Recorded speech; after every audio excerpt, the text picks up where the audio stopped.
Hello बच्चों, स्वागत है आपका हैप्टिक स्टडी चैनल पे। आज मैं आपको क्लास 8 का सामाजिक विज्ञान का सैम्पल पेपर कराने जा रहा हूँ जो आपके मिड टर्म के एग्ज़ाम का है और ये आपके 2025 और 26 के बच्चों के लिए है। तो आइए देखते हैं आपके किस तरीके का पेपर आएगा। आपका जो पेपर होगा बच्चों टोटल 60 मार्क्स का होगा, जिसमें आपके खंड का, ख, ग, ङ और च होंगे। टोटल प्रश्न आपके 14 आएंगे। खंड का में आपके एक एमसीक्यू टाइप के क्वेश्चन होंगे जो 1 मार्क्स के होंगे। खंड खा में आपके 2 मार्क्स के क्वेश्चन आएंगे, ठीक है।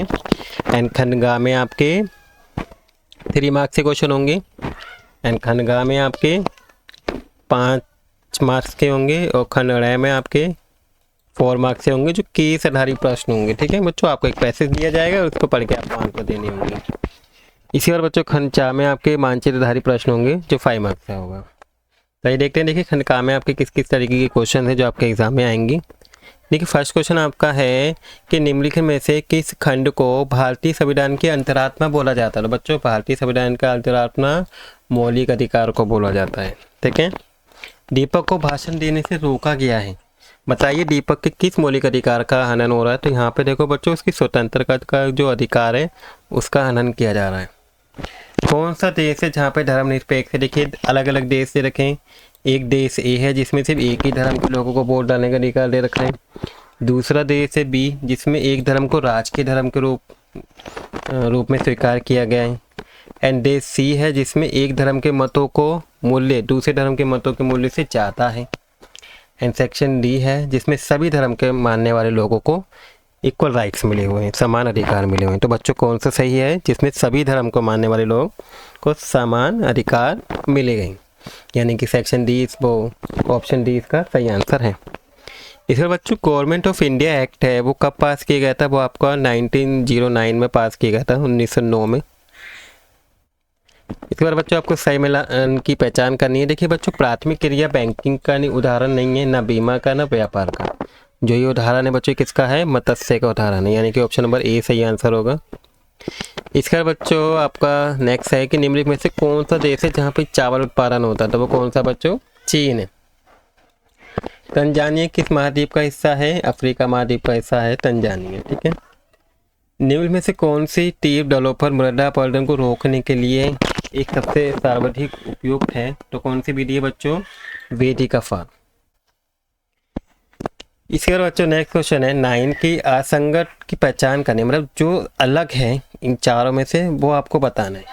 तो देखिए ये कोयला, पेट्रोल है ना, और प्राकृतिक गैस, ये सभी क्या है, अनवीकरणीय संसाधन है, ठीक है। लेकिन जो सौर ऊर्जा है ये क्या है, नवीकरणीय संसाधन है, यानी कि इसका आंसर क्या हो जाएगा, सौर ऊर्जा होगा। इसके बाद बच्चों इसी से ही आपको एक 2 कथन दे रखे हैं आपके, कथन फर्स्ट एंड सेकंड, ठीक है। इन दोनों को पढ़ के आपको बताना है कि कौन सा कथन सही है। तो फर्स्ट कथन में लिखा है कि जल एक नवीकरणीय संसाधन है, ये बिल्कुल सही है। और पृथ्वी पर जो अधिकांश मात्रा में जल क्या है, अलवणीय है, यही सही है। यानी कि बच्चों जो आपका ऑप्शन ए है वो सही होगा। कथन ए और कथन दो दोनों ही सही है। इसी बार बच्चों प्रश्न 11 है आपके अभिकथन में लिखा हुआ है कि जेम्स मिल ने भारतीय इतिहास को हिंदू, मुस्लिम, ईसाई 3 कालखंडों में डिवाइड कर दिया। बच्चों इसका कारण बताया है कि सरकारी दस्तावेज से हमें समझने में मदद मिलती है कि आम लोग क्या सोचते हैं। तो ये बिल्कुल गलत है, ठीक है। सरकारी दस्तावेज से हमें आम लोगों के बारे में कोई पता नहीं चल पाता, यानी कि आपका अभिकथन तो सही है लेकिन कारण गलत है। ऑप्शन नंबर सी आपका सही आंसर होगा। इसके बाद बच्चों नेक्स्ट क्वेश्चन है कि जो पहली इंग्लिश फैक्ट्री है 1651 में लगाई गई थी वो किस नदी के किनारे लगाई गई थी। ये आपकी हुगली नदी के किनारे लगाई गई थी। सिराजुद्दौला जो किस वर्ष बंगाल के नवाब बने थे बच्चों, ये आपके 1756 में बने थे। इसके बाद वो चंपारण जो आंदोलन है हुआ था, ठीक है, तो वो किस कृषि से संबंधित है बच्चों, विरोध था नील कृषि के। नेक्स्ट है निम्नलिखित में से शेर मैसूर बच्चों किसको बोला जाता है, टीपू सुल्तान थे जिसको शेर मैसूर बोला जाता है। इसके बाद बच्चों नेक्स्ट क्वेश्चन है श्रीरंगपट्टनम के आखिरी लड़ाई के क्या परिणाम होते हैं, ये आपको देना है। देखिए आपके बुक में दिया हुआ है, वहाँ से देख के आपको इसका आंसर लिख लेना है, ठीक है, याद कर लेना है। एंड सेकंड है इसी की चॉइस में दूसरा क्वेश्चन पूछा है कि तीसरे अंग्रेज मराठा युद्ध के क्या परिणाम निकले। इसके बाद नेक्स्ट क्वेश्चन बच्चों आपका है कि न्यायपालिका की इन दो कार्यों को बताना है। ठीक है, न्यायपालिका क्या करती है बच्चों, झगड़ों को सुलझाती है, जो नियम है, जो लॉ है, उनको क्या करती है, कानूनों को बनाने का काम करती है। ठीक है, फोर्थ है आपका भारतीय संविधान की किन्हीं दो विशेषता का बतानी। देखिए, भारतीय संविधान की पहली विशेषता क्या है कि हमारा जो देश है वो क्या है, एक संघवाद है। ठीक है, हमारे देश में मतलब एक से ज़्यादा सरकार है, 3 लेवल की सरकार है। ठीक है, राज्य की सरकार एंड केंद्र की सरकार है। ठीक है, और तीसरी क्या है, जो केंद्रीय जैसी सरकार होती है, नगरीय सरकार। ठीक है, इसके बाद बच्चों सार्वभौमिक व मत अधिकार का क्या महत्व है। देखिए, 18 साल की उम्र के लोगों को क्या वोट डालने का अधिकार मिल जाता है, जिससे क्या होता है, हम अपने प्रतिनिधि को चुनते हैं। तो इसका महत्व बताना है। सतत पोषणीय विकास क्या होता है बच्चों, अगला क्वेश्चन सतत पोषणीय विकास है। इसका मतलब है कि हम संसाधनों का इस तरीके से यूज़ करें कि जो आने वाली जो पीढ़ी है उनको भी क्या है, वो अवेलेबल हो। ठीक है, आने वाली पीढ़ी को सोच के, फ्यूचर की जनरेशन को सोच के हमें संसाधनों पर सही प्रकार से यूज़ करना ही क्या कहलाता है, सतत पोषणीय विकास कहलाता है। नेक्स्ट क्वेश्चन है बच्चों प्रश्न 6 की कृषि के विकास के लिए कोई दो उपाय बता। देखिए, कृषि का विकास कब होगा, जब हम अच्छी प्रकार की उर्वरक का यूज़ करेंगे और अच्छी प्रकार के बीज का यूज़ करेंगे। ठीक है, तब इसमें ही लिख सकते हैं। इसके बाद संयुक्त राज्य अमेरिका में क्या था, बहुत ही अलग अलग टेक्नोलॉजी का यूज़ करके वहाँ पे अमेरिका के अंदर क्या की जाती है, फसलों को उगाया जाता है। ठीक है, तो वो आपको देखना है कि कौन कौन सी टेक्नोलॉजी को यहाँ पे यूज़ करते हैं। इसके बाद बच्चों नेक्स्ट है कि भारतीय संसद के क्या क्या कार्य है वो आपको बताने हैं। अगला क्वेश्चन है कि अगर भारत में कानून किस प्रकार बनाए जाते हैं, उदाहरण सहित आपको इसकी व्याख्या करनी है। इसके बाद बच्चों आपका खंड गा आता है, जिसमें आपके दीर्घ उत्तरीय प्रश्न है। ठीक है, 8वां प्रश्न में आपको जल संरक्षण हेतु के कोई 5 उपाय बताना है, किस तरह से हम पानी को बचा सकते हैं। ये आपका सिंपल सा क्वेश्चन है, 5 मार्क्स का आया हुआ है। इसके बाद जनहित याचिका के उदाहरण के साथ आपको इसके बारे में एक्सप्लेन करना है। एंड स्वतंत्र न्यायपालिका का महत्व आपको बताना है कि जो न्यायपालिका है वो स्वतंत्र है, तो किसी प्रकार का कोई भी दबाव नहीं होता है, वो किस तरीके से काम करती है स्वतंत्र होकर, वो आपको इसके आंसर में लिख लेना है। इसके बाद बच्चों आपका प्रश्न नंबर 10वां, आपको एक अनुच्छेद दिया हुआ, इसको पढ़ के आपको आंसर देना होगा।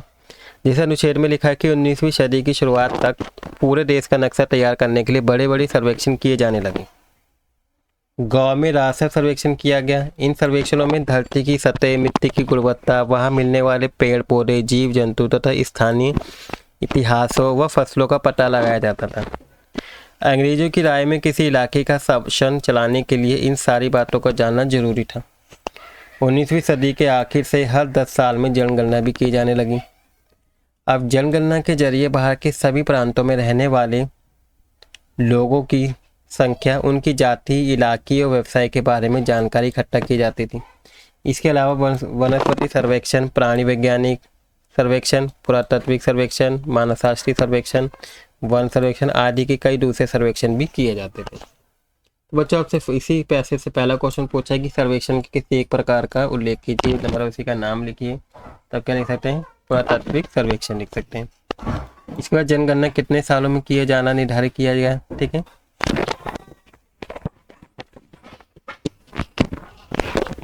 तो देखिए ये रहा 19वीं सदी के आखिर में, देखो हर 10 साल में। इसके बाद बच्चों नेक्स्ट क्वेश्चन है कि अंग्रेजी सरकार ने देश के विभिन्न इलाकों को सर्वेक्षण क्यों किया, तो उन्होंने ऐसा क्यों किया था। तो देखिए आप इसको पढ़ के इसका आंसर नहीं लिख सकते हैं। ठीक है, इसमें इसका आंसर मिल जाएगा।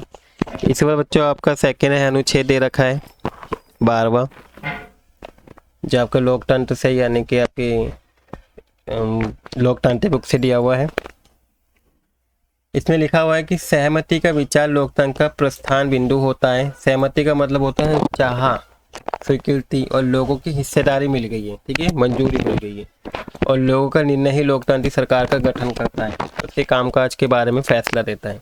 इस तरह लोकतंत्र के पीछे मूल सोच ये होती है कि व्यक्ति या नागरिक ही सबसे महत्वपूर्ण है और संवैधानिक स्तर पर सरकार और अन्य सार्वजनिक स्थानों में नागरिकों की आस्था होनी चाहिए। तो बच्चों लोकतंत्र का अर्थ क्या है, एक ऐसी सरकार जिसमें क्या है लोग क्या करते हैं, वोट डाल के चुनते हैं। ठीक है, उसे हम क्या कहते हैं, लोकतंत्र कहते हैं। लोकतंत्र के पीछे मूल सोच क्या है, तो देखिए रहा लोकतंत्र के पीछे मूल सोच ये होती है कि व्यक्ति या नागरिक ही सबसे महत्वपूर्ण संवैधानिक स्तर सरकार एवं अन्य सामाजिक संस्थानों में नागरिकों की अवस्था होनी चाहिए। सहमति का विचार लोकतंत्र का प्रस्थान बिंद होता है गठन की व्यवस्था की। देखिए ये लिखा हुआ है आपको, या पूरा भी आप इसमें लिख सकते हैं या यहाँ तक लिख सकते हैं, ठीक है। 2 मार्क्स में आपका क्वेश्चन पूछा गया है। इसके बाद बच्चों आपका अगला दिया हुआ है, देखिए भूगोल की बुक से दिया हुआ है आपका नवीकरण संसाधन की वे संसाधन होते हैं जो शीघ्रता से नवीकरण अथवा मतलब दोबारा से हम उनको प्राप्त कर सकते हैं, उनको क्या बोलते हैं बच्चों, नवीकरण संसाधन कहते हैं। अब इनमें से कुछ ऐसे हैं जो असीमित हैं, मतलब कम हैं, उन पर मानवीय क्रियाओं के प्रभाव नहीं होता, जैसे सौर ऊर्जा, पवन ऊर्जा। लेकिन फिर भी कुछ नवीकरणीय संसाधन जैसे जल, मृदा और वन का लापरवाही से यूज़ किया जा रहा है, उपयोग करके उनके भंडार को प्रभावित हो रहा है। जल असीमित नवीकरण संसाधन होता है, लेकिन फिर भी जल की कमी, प्राकृतिक जल स्रोतों को सूखना आज भी विश्व के बहुत से भागों में देखने को मिल रहा है। तो नवीकरण संसाधन किसे कहते हैं बच्चों, ये आपकी डेफिनेशन लिखी है। ये नवीकरण संसाधन वे संसाधन जो शीघ्रता से नवीकरण पूर्ण हो जाते हैं, यहाँ तक लिख देंगे इसका आंसर। अब इसका उदाहरण लिखेंगे नवीकरण संसाधन के। देखिए उदाहरण हो जाएगा आपका सौर ऊर्जा और पवन ऊर्जा। नेक्स्ट है जल एक नवीकरण संसाधन है, परंतु विश्व के बहुत से भागों में इसकी कमी है। तो देखिए आप इसका आंसर यहाँ से लिख सकते हैं, जरा जल असीमित है, असीमित नवीकरण संसाधन प्रतीत होता है, फिर भी जल की कमी होती है, ठीक है। अब यहाँ से यहाँ तक इसका आंसर लिख सकते हैं।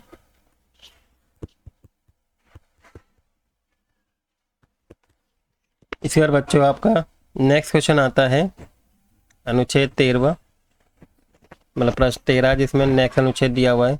सन 1600 में ईस्ट इंडिया कंपनी में इंग्लैंड की महारानी एलिजाबेथ प्रथम ने चार्टर अर्थात इजाजतनामा हासिल कर लिया, जिससे कंपनी को पूर्व से व्यापार करने का एक अधिकार भी मिल गया। इस इजाजतनामे का मतलब यह था कि इंग्लैंड की कोई और व्यापारी कंपनी इस इलाके में ईस्ट इंडिया कंपनी से होड़ नहीं कर सकती थी। इस चार्टर के सहारे कंपनी समुद्र पार जाकर नए इलाकों को खंगाल सकती थी और वहां से सस्ती कीमत पर चीज़ें खरीद कर उन्हें यूरोप में ऊंची कीमत से क्या कर सकती थी, बेच सकती थी। कंपनी को दूसरी अंग्रेज व्यापारी कंपनियों से प्रतिस्पर्धा का कोई भय भी नहीं था। उस जमाने में वाणिज्यिक कंपनी मोटे तौर पर प्रतिस्पर्धा से बचकर मुनाफा कमा सकती थी। अगर कोई प्रतिस्पर्धा ना हो तब भी वे सस्ती चीज़ें खरीद कर उन्हें ज़्यादा कीमत पर बेच देती थी। तो ईस्ट इंडिया कंपनी का जो चार्टर किसने दिया था, तो वो किसने दिया था, महारानी एलिजाबेथ ने दिया था। ईस्ट इंडिया कंपनी को व्यापार के चार्टर के द्वारा कहाँ के व्यापार का एक अधिकार मिल गया था, ठीक है, पूर्व से व्यापार करने का एक अधिकार मिल गया था, यहाँ पे लिखा है, ठीक है इसका आंसर। तो बच्चों नेक्स्ट क्वेश्चन है, ईस्ट इंडिया कंपनी को व्यापार करने में चार्टर से क्या क्या फायदे हुए थे, वो आपको लिखने। देखिए आप इसका आंसर कहाँ से लिख सकते हैं, इस चार्टर के सहारे यहाँ से आप यहाँ तक लिख सकते हैं, ठीक है। इसी बार बच्चों आपका नेक्स्ट क्वेश्चन है आपका प्रश्न नंबर 14, ठीक है, जो आपका खंड 4 से है, जिसमें आपके क्या दे रखे मानचित्र है। मानचित्र में आपको ये सब लोकेशन क्या करनी है, भरनी होगी। जैसे पहले सूरत, हैदराबाद, बक्सर, लखनऊ, पूना और मद्रास, कोई 5 आपको इनमें से भरना होगा, ठीक है। इसके बाद इसकी जगह पर दृष्टिबाधी वेट की बिल्कुल सिंपल यही नाम दिए हुए हैं कि ऐसे राज्य का नाम बताइए जो सूरत में स्थित है, उस राज्य का नाम बताइए जो हैदराबाद में स्थित है, बक्सर के उस राज्य का नाम बताइए, ठीक है, जो बक्सर में स्थित है, लखनऊ में ऐसे राज्य का नाम बताइए जो लखनऊ में स्थित है, ठीक है। नेक्स्ट ऐसे राज्य का नाम बताइए जो पूना में स्थित है, और इसके बाद नेक्स्ट है ऐसे राज्य का नाम बताइए जो चेन्नई में स्थित है। तो ये आपका पेपर पूरा हो गया, ठीक है। देखिए मैप दिया हुआ ये रहा, इस मैप में आपको भरना होगा। तो ये था बच्चों आपका क्लास 8 का एसएसटी का मिड टर्म का एग्ज़ाम पेपर। आई होप आपको समझ में आ गया होगा कि आपका पेपर किस तरीके का आएगा। इस वीडियो में मैंने आपको सिर्फ आपको पैटर्न समझाने की कोशिश करी कि जो आपका पैटर्न होगा वो कैसा होगा। कुछ के क्वेश्चन आंसर भी मैंने आपको करा दिए हैं, कुछ के नहीं कराए हैं क्योंकि वो आपके बुक्स में ही दे रखे हैं, तो आप वहाँ से देख के कर सकते हैं। आई होप आपको वीडियो अच्छी लगी होगी। अगर आपको वीडियो अच्छी लगी तो बच्चों वीडियो को लाइक कर दीजिएगा, और अगर आप इस चैनल पर नए हैं तो चैनल को सब्सक्राइब कर दीजिएगा। Thank you for watching video.